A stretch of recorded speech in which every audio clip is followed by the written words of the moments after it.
How to draw a rectangle on TradingView. Hey everyone, welcome back to our channel. So I'm going to show you how you can draw a rectangle on a TradingView app.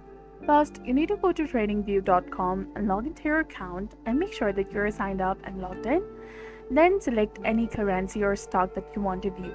As soon as you see it, as you can see, I have a watch list of my favorite stocks. You can also see the watch list of your favorite stocks, indices, and currencies that you're currently trading and watching. So today we're going to focus on this stock. So get familiar with the TradingView app features like zooming in or out while holding the control key. Now look at the left side of your screen and click on the icon that opens a menu. Select the ABCD pattern tool, and once selected, click on the chart to set points A, B, C, and D.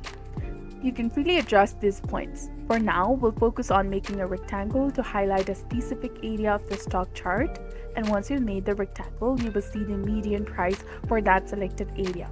So here's another way to make a rectangle. Click on the brush icon on the left side and choose rectangle. Now you can create a selection box just like you did with the ABCD pattern.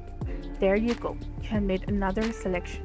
You can also edit the color, line width, and other properties. You can even save this selection box as a template for future use. And that's it. You know now 2 ways to make a rectangle selection box using the TradingView.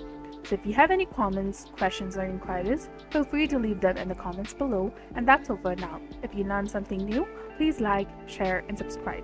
See you in the next one.